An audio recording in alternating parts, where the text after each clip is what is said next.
Qur'aan Rabbii akka kana walitti qabamu malee immoo barreeffama miti jechuudha. Yaa xaash eessaa fiddiree kana eessaa fiddemee itti fufu nan deemna. Tole kana laalle miti gara oodiyoo isaatti immoo deemna. Ammas haa xumurru isa waliin. Viidiyoo achi naannessa dhaggeeffanna waliin. Amma gaaffiin koo kana miti.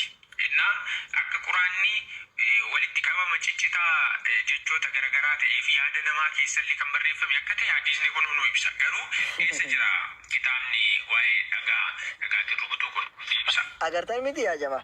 Amma xumure jechuudha inni. Nu deebisaa kan jedhe sii deebisne. Unkaan daqiiqaa tokko sadii isaati waraabdu osoo hin taane nuun sirriitti goone akka ati qoftutti sii deebifne. Akka ati qoftutti jechuudha. Amma funyaanis ba'utti. Kana irratti gaaffii biraa kaasa yoo taane deebii gaafatamte fiddee dhufta jechuudha. Waan irratti kijibaa oolte. Waan irratti kijibde gaaffii sadii moo akkasiin si gaadhe tokkoffaa sammuu namaa keessaatii barreeffamee yaada namaatu walitti qabamee jette tokko ragaa nu fidi. Yaada namaa kan jedhu aayidiyaa jechuudha. Aayidiyaa kan jedhu jechuudha jiru kolleektii jedha tokko jedhu. Lammaffaa hin nyaate kan jedhu kijiba. Hin nyaate kan jedhu re'ee nyaate kan jedhu hadiisa kijibaa hadiisa sirrii hin taane jedhe sitti agarsiise. Tole sitti agarsiise. Waan baay'ee si gaafadha I think. Irra deebi'ee dubattoon jedhu waan si gaafadhe viidiyoo dhaggeeffadhuuti naa deebisi. Viidiyoo waraabaniiru taateen argatta.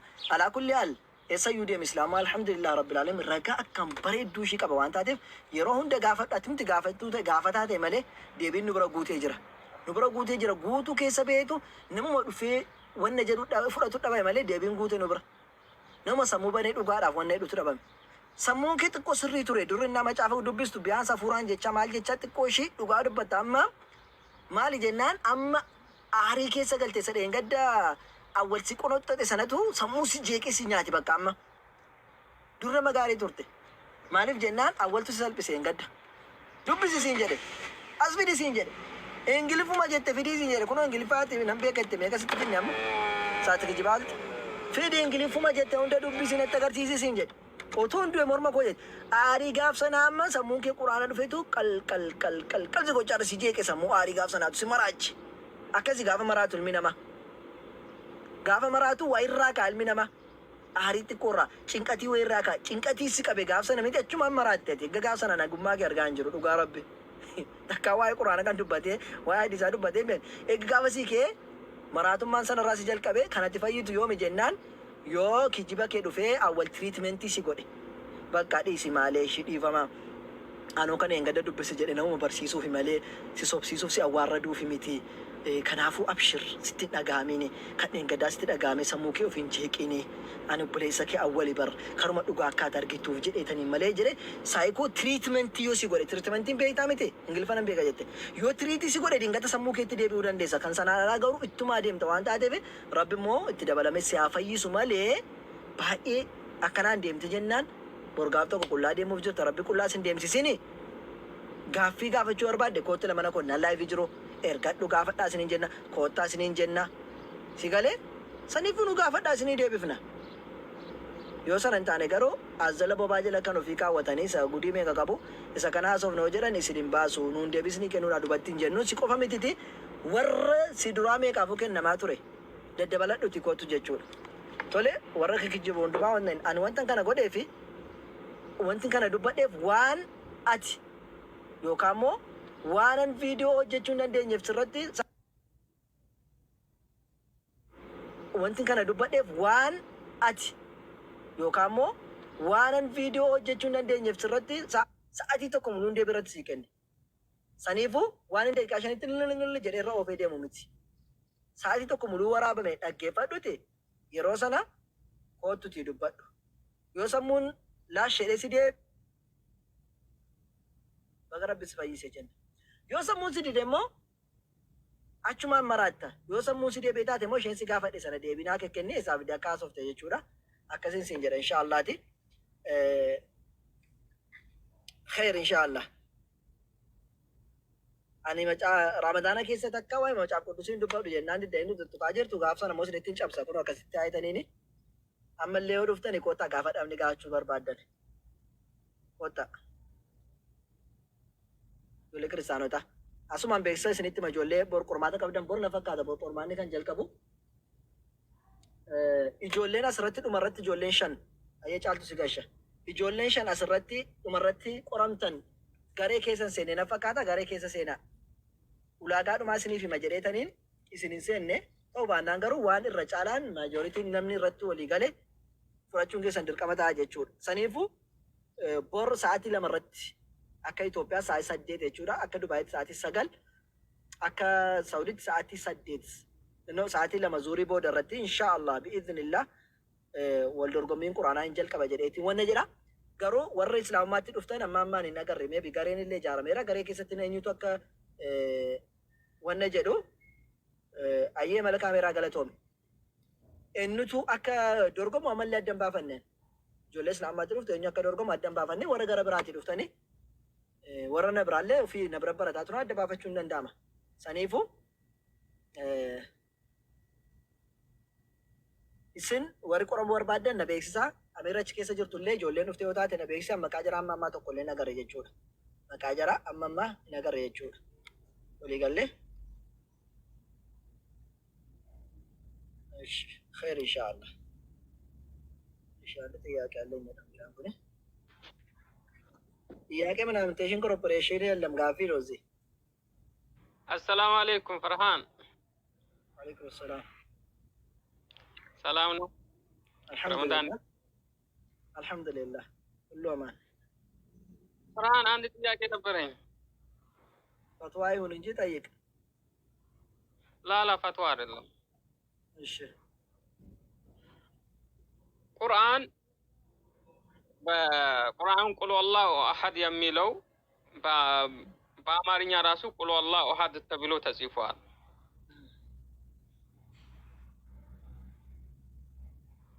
ሙሉ በሙሉ ያው 124ቱ ሱራዎች በአማርኛ ተጻፈው ገዝተን ማንበብ አንችልም።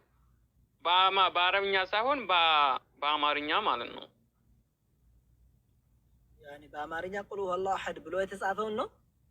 አይዋ ሙሉ በሙሉ በአማርኛ ተጽፏል። ያን አክሰር ዑለማ እኮ ክልክል አድርገውታል። በኦሮምኛም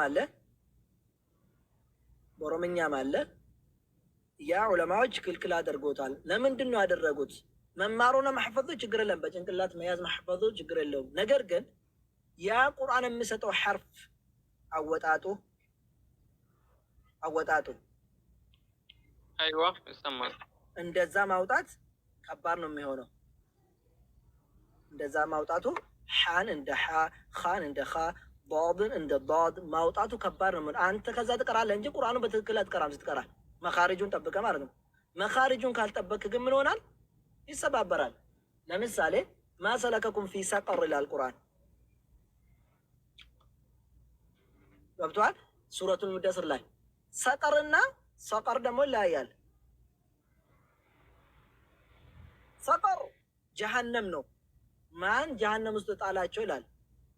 ሰቀር ደግሞ ምንድነው? ወፍ አለች ሰቀር የምትባል ተስማማን።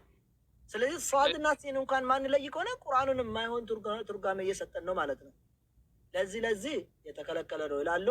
ወላሁ ተዓላ አለም። ከዛ ሁሉ ደግሞ ገብቶ በ6 ወር አረብኛ ለምዶ መቅራቱ የተሻለ ይመስለኛል። 6 ወር እንኳን አይፈጅበትም እኮ ፈጣኝ ሰው እኮ ሙሉን ይጨርሳል ቁርአንን በ6 ወር። በ6 ወር ሙሉ ቁርአን ይጨርሳል። እኔ ቁርአንን በ6 ወር ነው የጨረስኩት ጀምሬ ካሊፍ ጀምሬ በ6 ወር ነው ቁርአን ያከተምኩት። ያ ደግሞ ጊዜ ሰጥተህ ራስህን ማለባበል መቅራት ያስፈልጋል። አሊፍን ከመጀመሪያ ስትቀራ ቃይዳ በደንብ ከቀራ ቁርአን ሙሉ መቅራት ትችላለህ። ቁርአንን በደንብ ሲያስቀራ ኡስታዝ መኻሪጁን ሐርፉን መዱን ጠብቀህ ከቀራ 3-4 ጁዝ ከደረስክ በኋላ ሙሉ ራስ መቅራት ትችላለህ። ያኔ ኡስታዙ እንኳን ምን ያደርጋል? ጊዜ ሰጥቶ ግማሽ ጁዝ 1 ጁዝ ይሰማል በቀን። አንተ በቀን ትጨርሳለህ ማለት ነው። በደንብ ጎበዝ ቃሪ ከሆንክ ጎበዝ ተማሪ ከሆንክ ማለት ነው። ስለዚህ ቁርአንን ትንሽ ጊዜ ሰጥተን ብንቀራ የተሻለ ነው። ከሱ ጋር ከምንቸገር ጊዜ ሰጥተነው ለትንሽ 6 ወር ብቻ ገደማ ከሁሉም ነገር ራሳችንን ቆጥበን ትንሽ ጊዜ ሰጥተን ብንቀራ ኢንሻአላህ ጎበዝ ቃሪ እንሆናለን ብዬ ተስፋ አደርጋለሁኝ። ስለዚህ እንደዛ ብታደርግ የተሻለ ነው። ያው ያኛው ደግሞ አይቻልም ብሎ አለ ዑለማዎች። ያው አላሁ አለም ዑለማዎች ያሉን ነው የምልህ። ግን አላውቅም። ሰዎች ግን ከምንቀመጥ እንቅራበት ምናምን ካሉ ኦኬ ችግር የለውም። ቅሩ። ነገር ግን እንደ ቁርአን እቀራለሁ እንደ ቁርአን ሐፍዛለሁ ለማለት ብዙ ችግሮች ያመጣለሁ። ገብቶሃል? ጀዛከላህ ኸይር። እሺ ገብቶኛል። ኢንሻአላህ አላህ ይጠብቅህ። አያክ ኢንሻአላህ። እሺ ያ ጀማ እስቲ 9 ሰው ያስገባል ወይስ አያስገባም? ክርስቲያኖን ጅርቱ ወሬ እያወልጠን ቆጣሜ ወልሴና እርገ ጀመረ ወልፉናና እስቲ ነመዝም ጀደጋ ገሸን 9 ሰው እንደማያስገባ ላይ ውስጥ በሌሴን ቡስ ያከነ መሰቀል ቡርና ጋሹ ቪዲዮ ላይ ቀራቱ። በነገራችን ላይ ወኒ ጀቹራ አላሁመ ሰለ ዐላ ሙሐመድ ቁርአን ውድድሪ ጉያ ለመ ሰላም አለይኩም ወራህመቱላሂ ወበረካቱ። ሰላም ወራህመቱላሂ ወበረካቱ። ጉያ ሰሪት ሰብሪት ሲሆን ፊቴ ጀርቱ ሸፈራን እስቲ ሮሮ ለምድበቱ ዲፈማ ጫልጀራ ሮን ጭሙር ያሶ ወለ ዲፈማ ወለ ሰዲፍ ቁርአን ሰን ሆንደ ፊቴ ኢባዳ ብራቲብስ ከሮሮ ብራ ቀምነ ዋንታቲ በሸረላ ዋኺር ከሰቲ በሸረላ ዋኺር ከሰቲ ሰኒፉ ደፊል ፍጡ ሞኮረ ኢንሻአላሁ ተዓላ ሰኒፉ የሆነ መሰገል ናገቼ ቦርነ መሰገል ራንተ ካገሽኔ ወረቆሩ ጀቹዳ ወረቆሩ አከሲን ጀልቀመ ባረከላሁ ፊኩ አይ ሀቢቤ አከም ነጋ ጅርታ ዲፈማ ወለ ነጋ ወላ አከም ጅርታ ነጋ አልሐምዱሊላህ የጀባቱ በሬደ ወላ አንዱ አይመስኒ ጉፍ ዱፍ ወላሂ አየኑ ጎዳ ሜርገጣ መነ መሰገል ይላል yosh ደፊያ ጀማ አቦ ወላሂ ደንዴትን ተሰን ደንዴቲ ኡመሪፍ ካሊድ ዳታት ኡመለ አሚን አሚን ያ ረብ ረቢ ከና ስኒ ከነ ከነ ደበሌ ደበሌ መለ ረቢ ስኒ ሃከን ወላ አሚን አሚን ያ ረብ አሚን አቦና መዲና ረቢ ወላ ቢቅልቺ በካን ገሄ ilmoon teessan ilmoo haafizul qur'aan hin taatu rabbi sin haa taasisu. Amiin yaa rabbi amiin amiin. Wallaahi waan ramadaanni qabu kana nama guutuun guutuutti argattu rabbi sin haa taasisu. Isinuun nama isin jalaan argatu nullee rabbi nu haa taasisu. Anoo mirqaansitaniituma seeneetuma isin lallaalee jennaan hin bakka du'aayima isinii godhe jedhee aganuma aguma beeku tanarraa dhufe itti fufaa wallaahi itti fufaa wallaahi afuma keessan jirra yoo rabbi jedhe nullee du'aayii godha nun dagatina nama guyyaa qiyaamaa waliin dhaabatu gaaddisa tokko jala rabbi nu haa taasisu. nama duniyaa irratti illee wal argee aakiratti illee wal argu rabbi nu haa taasisu. tanuma jechuu dhufe tanumatu na mirqaanse wallaahi waan guddollee miti. Ayya ishee bakka namni yaada qabdan itti fufa. balleesseen buuse har'a kanaaf naa qabatan itti fakkaata gadana didee ture. Alhamdulillah itti namatti tola. Amma ijoollee bor irraan takkaa warra qoramtu irraan takkaa gashine kan booddee sagalan shoo dandeenya wal faana qorree baanaa jechuudha. Guyyaatti 10 qorre guyyaa 5tti qorre. Bi'idhnillah. Ayyee namni dubbattu barbaade yoo jiraatan dubbadhaa kan achanis ni baha. Kiristaanni gaaffii qabu yoo jiraate barriin keenya banaadha. Assalamu alaikum warahmatullahi wabarakatuh. Waalaikum assalam warahmatullahi wabarakatuh. Jirtu kam nagaa? Nagaa alhamdulillah fayyuma. Alhamdulillah garan rabbi. Waa'ee qormaata irratti ishun dhageenye. Ayyee.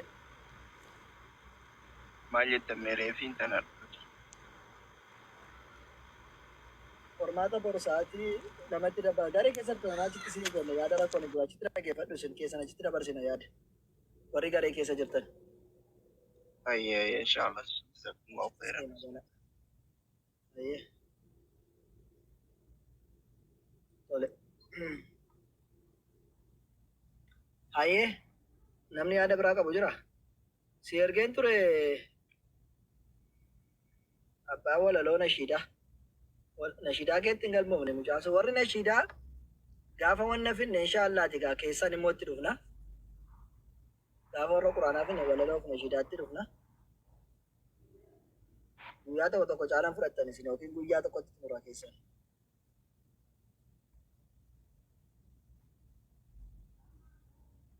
Namatu irraa daddarbatama moo akkasa akkami jiru? Dadhaabaan jiru. Dadhaabaan jiru daddarbata fakkaata. Nam tokko tokko sal tokko tokko caammaa malee ol seene والنجدة. السلام عليكم ورحمة الله وبركاته. عليكم السلام ورحمة الله وبركاته. أستاذ أما مجانا درت لقيف فتان كوني وان جربيتني قافوي مجا مسلمة ويسينيتي قرآن بري فمي جتة جولين كريستانا مرمتي جناني لكي جرى مجا مسلمة جتة مجا مسلمة مو لكي قرآن وقرب ويمالي بري فمي جران تولو سمان أما كان جرو كنجة جورا لكي وانا كزرو هنجرو مجا قرآن ويتو بري فمي kawaqa rambuune bu'ee wayitu hin jiru jedhan har'a ammoo waan inni jedhu argitaniirtani jalqaba irratti. Marmaraan martuu isa qabee jira bari rakkateen. Dhugaa rabbi namni jechuun hin tuqama beeytani namni dhugaa argee jennaan waan jaalatu tokko argee yoo dhugaallee itti dhuftee itti hadhaaya lafa maraani dhugaallee jedhee fudhachuuf waan jaalatu. Bas ka. Wanti kun guddisuun danda'amtu sinin guddisan naan dide. Sagaleen guddisan fakkaatu. Warri wanni qabdaan koottaame dandeettii isaa. Waan akkasiiti rabbi haa laaffisu. Rabbi haa laaffisu inshaallah rabbi isaa fayyisu.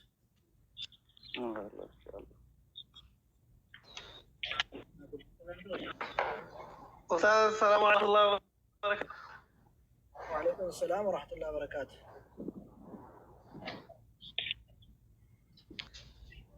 warra caama malul sine naam caamata turre akkam jirtan soomanni kam ay alhamdulillah baga jiraatan masha Allah amin amin kana ganufti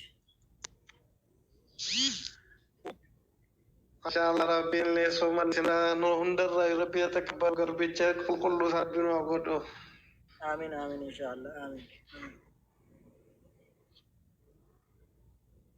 Masyaallah tewaga. Kristaan ni kafi kawa tunjuro. Baatani. Warra suuraa Maariyaamiif sagaddanii soo jiraattan kottaa.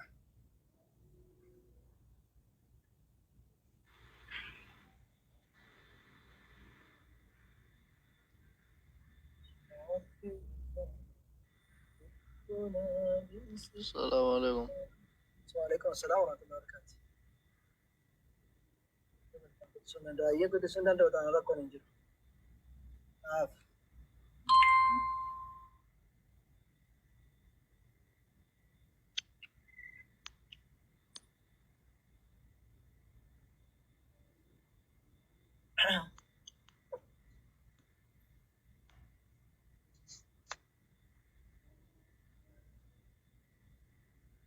Assalamu alaikum warahmatullahi. Waalaikum assalam warahmatullahi wabarakatuh. Kam nagarto? Tayada. Alhamdulillah.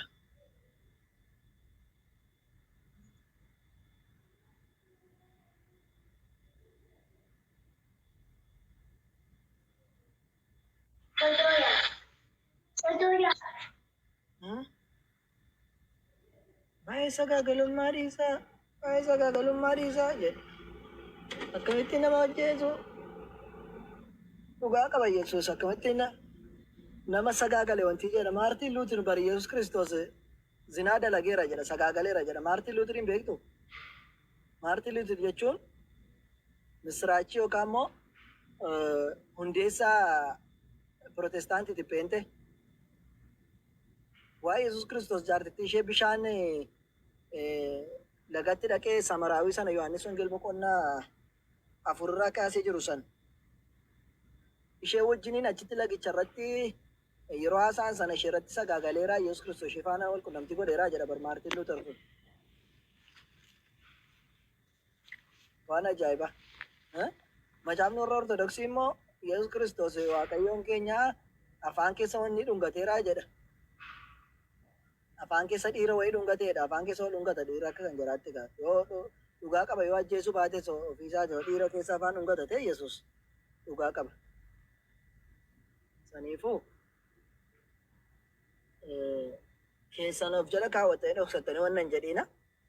Bargiti namichi ammaa kun Maartiin Luuteriin hin taqabbalu. Inni warra jararraa miti jechuudha. Saniifuu Yoo dhuftanii isaan gadi isinitti babbaasa kottaa mee warra ortodoksii.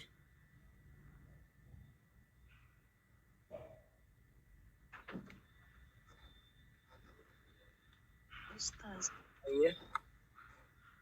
tartiibaan nama gaafachuutti jirtamoo maalitti dubbataa Lakki dubbadhaa tartiibaan gaafataa hin jiran yoo kiristaanni biraatiin gaafadha isin maal gaafadha dubbadhaa malee.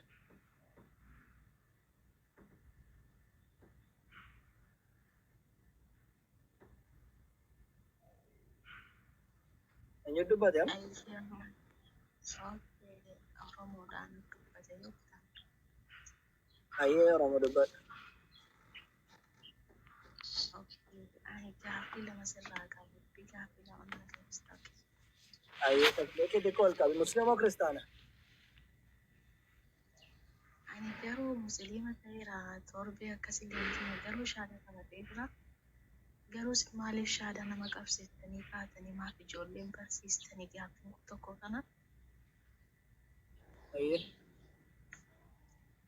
Lammaffaa. Gaaffiin kun lammaffaa immoo maaliif warri musliimaa waan warri kiristaanaa qalan hin nyaatanii warri kiristaanaas warri musliimaa kan qalan maaliif hin nyaatanii siin jedha. Gaaffii kee jalqabaa isin shaadaa qabsiistanii maaliif nama barsiisanii jetti shaadaan achi qabsiise? Sinuma keessaa sheekota madiima keessaa. Jechuun ana hin jedhe akka kootta lafa raantu si qabsiise? Isin maali tokko miti mootin? Tokko jechuun anaa fi nama sana amantaa keenya tokko na godhe malee anaa fi yaadni keenyaaf hojiin keenya gargar ta'uu mala. Namni tajaajila irratti qabattee yaadaa fi hojiin keenya gargar ta'uu mala amantaan keenya tokko haa ta'u iyyuu malee. Saniifuu ani nama irratti qabatte iyyuu hin beeku. Eenyu irratti akka qabatte. Si galee? Laal. Maaliif jennaan shaadaa bakka itti qabattan ani farhaan addunyaa muluu taa'een tokko taattaru saatalaayitii ittiin tokko taattaru hin qabu si galee.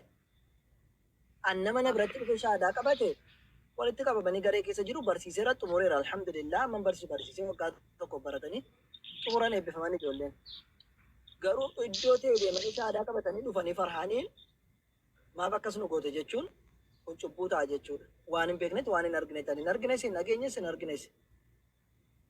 Kan gaafachuu dandeessu nama si qabsee sana mana kee shaadaa dhufee qabadhee maaliif barumsatti nan galchine yookaan immoo nama si fuudhee iddoo sana si geesse musliima si geesse nama sana jechuudha. Geessitee sanyii Oromoo mee kootu seenaa jala teessan iyyiin fi kootu dhiifama waliin. Dhaggeeffataa oolte bakka na dhaggeeffatte kootu seenaa rakkoon hin jiru mee waan bade na gaafadhu arraba dhiise. Kanaafuu nama si geessanaan iddoo na geessite sanatti na geessite akkamittiin quraata osoo nan gashiin shaadaa qofa na qabsiiste na dhiiste jechuun kunis yaada bareedaadha si galee yoo sana hin taane garuu farhaan ani waan sana keessaa waan beeku hin jiru waan tokko wanti beeku hin jiru siin jedha obboleetti kiyya saniifuu sana anarra hin laaliin akkas eenyumtuu taanaan narratti shaadaa qaban nanaan dhufee na gaafatuu hin danda'u. Ayyee. Ani beektaa kaashee kunni hundumtiyyuu akkasiin tokko taatanitti ilaala malee akkasitti wal qooddan hin beeku. Tokkodha nuun bara amantiin keenya tokkodha. Bara amma nuun adda siin jechaa jiru obboleetti kiyya nuun tokko amantiin keenya garuu namaatti shaadaa irratti qabatte mun beeku akkamittiin hin tokko ta'a. Fakkeenyaaf ta'u wal biratti qabatte irratti awwal waan an hojjedhu irratti hojjeta waan taateef awwal maal godha? Awwal fidee natti kenna ijoollee yookaan immoo ofiisaa garee keessa galcha. Isin tokko miti hin jedhin nuun tokko amantaan keenya tokko wanti itti bullu tokko wanni sagadduuf tokko wanti hojjennu tokko garuu namichi sun ofiisaatii meebi garee qaba waan taateef namichuma sanaan garee nagashachuu qabda ture gaafsan. Malee tokko ta'uu keessan dhiisetti dubbii gara biraatti naannestee hin qabini fudhatini nuun tokko yeroo hundumaa amantaa keenyaa nu. Tole kana. Lammaffaa immoo maaliif muslimni nyaata kiristaanni qaleen nyaatu waan ka jette hin nyaatu maqaa rabbiitiin waan itti dhaame hin nyaatu. Waan maqaa rabbii irratti hin dhaamin hin nyaatinaa jedhu rabbiin subhaanahu wa ta'ala hin nyaatu. Laakiin immoo ahlal kitaabotiin ahlal kitaab warra jedhamani kan isaanii yoo nyaatan homaa tokko rakkoon hin jiru. Amma warri kiristaanas basumaaf jireenya kan isaan qalanii. Basumaaf jechuun maali isaa?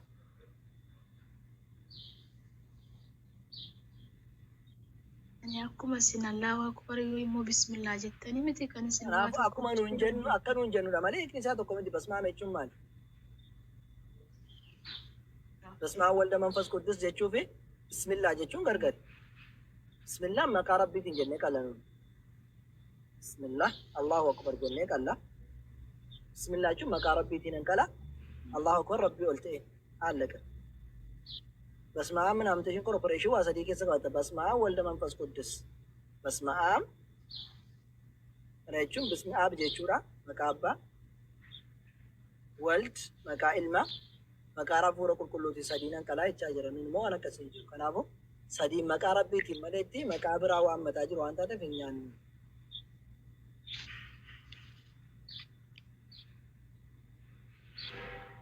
ወለ አንዱ Kostaan itti dhagahama sagaleen koo. nagaadha. Shefaana xumura obsa. Orobani kamaayeti de. Meeshaa aadaa inni biratti qabatte natti hime.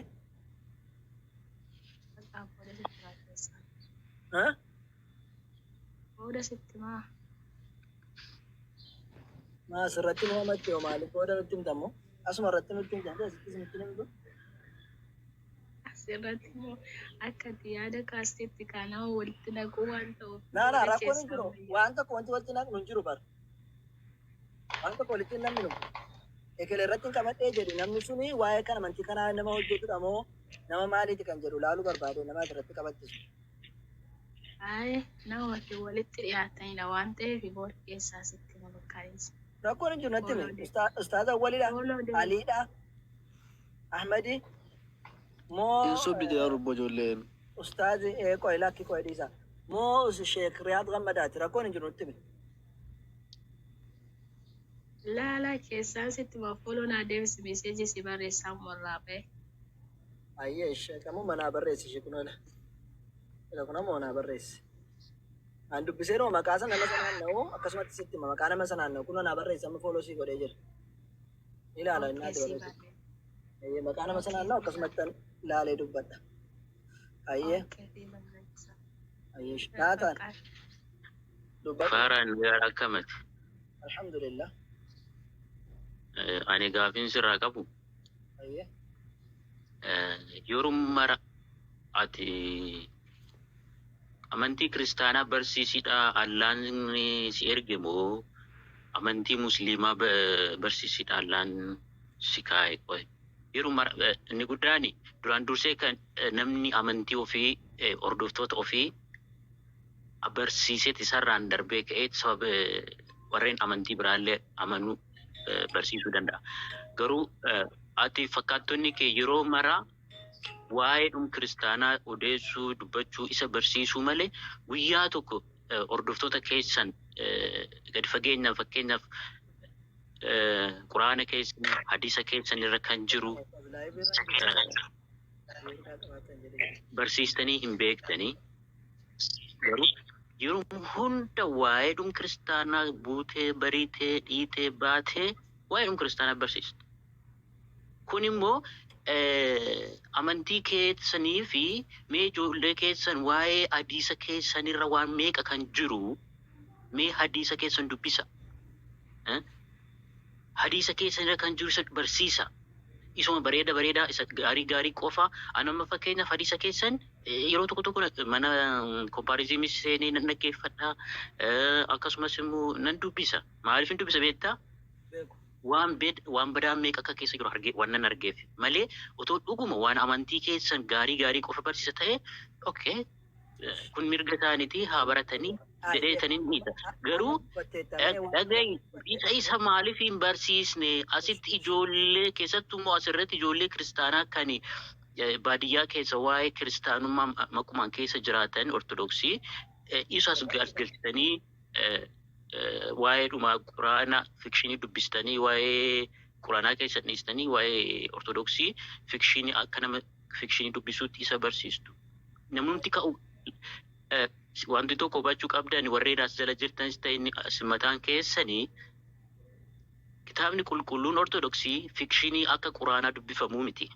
hiikaa mataa isaa qaba. Maal akka jedhamu barbaadame Yaadan barbaadu. Kalaas gaaffii na gaafatte miti. Yaadan barbaadu hanga dhaggeeffadhu. nan xumuraa kana dhaggeeffadhu yaada maalitti Ati yaada isa barsiisa kana irratti jedhu isa barsiisa oo san barsiisne as jala deemtanii warri harka rukuttanis deemaa hadiisa keessan deemaa quraana keessan baradha isatu si baasa amantii namaa waa'ee amantii namaa osoo hin beekin bukeessuunii fi laaquuni faayidaa hin qabu boleessoo. Beekee dubbataa dhaggeeffadhu Rabbi kan ila Allaan keellee kan si ajaje amantii kee barsiisidha malee amantii hordoftoota biraa barsii jedhamti kan tarii si ajajuu danda'a akkaataa si ajajetti ergamtee ta'uu danda'a. Gaafii keessa deebisaa jira barinne. Faraan gaafii keessa deebisaa jira. Obboleessoo ati yeroo mara jibbiinsi ispeeshaali jibbiinsi mo'aati nama fakkeenyaa fi amantii warra musliimaa taatan irra jibbisuuf tokko hin qabu. Amantii kan dhuunfaati kan dhuunfaa koon hordofaa yoo abbaan ta'e kan garuu koo yoo tuqtu sin dhiyeessu deebiinsiif kenna. Ati garuu jibbiinsa amantii kiristaana ortodoksiif qabdu keessattuu adda si jedheeti ustaazee eenyudha inni Ameerikaa tokko isin lamaan jibbiinsi sin ortodoksii qabdan adda. Allaan keessa nama jibbaa jedhee nama ajaja. Jaaladha abbaa fe'aa ta'uu obboleessa keenya kan keenyaaf amma kiristaanni abbaa fe'ee haa ta'u amantii waan fe'aa hordofu jaaladhu jedha. Isin garuu jibbiinsa addaa qabdan.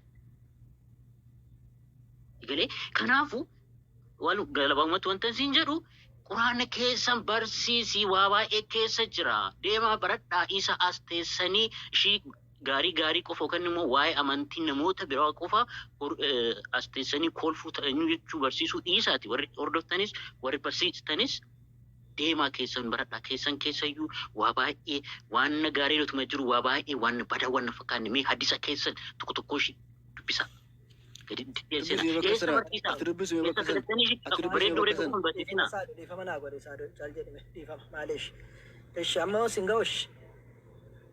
Nayyamta dubbachuu. Siifin eeyyama dubbadhu. Galatoom. Duraan dursatti amantaan kee amantaa biraa akka barsiistu si eeyyamaa jettee ulfaatu bitawraati fatluhaa hin kuntum saadateen jedhaani yoo dhugaa kan dubbattan taatan macaafa keessan baayibila keessan fidaati kottaan waliin dubbadhaa jedhaani yoo ka dhugaa dubbattan taatanidha Rabbi subhaanahu wa ta'ala tokkoffaan isa kana lammaffaa. Amantii kee hin tuqin malee amantii kee hin tuqin malee amantii biraa deemtee barsiisuu fiyyuu kan si ajaju kun waaqa Allaa kee otoo hin taane kun jinniidha. Ishi naaf obsi. Ishi rakkoon hin jiru. Namni tokko amantii kee yoo tuqe amantii kee sanaan waliin dubbachuu dandeessa sirriidha. Garuu namni amantii kee tuqnee fi amma bu'aa jirtamoo maalidha? Bu'aa jirtoo malee maafan bu'aanii ati gocha ati gootuu inni sirrii miti siin jechaa jira. Amantii kee barsiisi jechaan jira. Akkanatti himtu barbaade meena obsetti tokko hin dubbanna balisa kiyyamaa sardamtaatiin boo'ee. Yoo boo'eechiste bultii sadii ol musliimoota biratti hin eeyyamamoo atuma bultii sadii ol bu'aarta tokko jedhe. Loo ati warri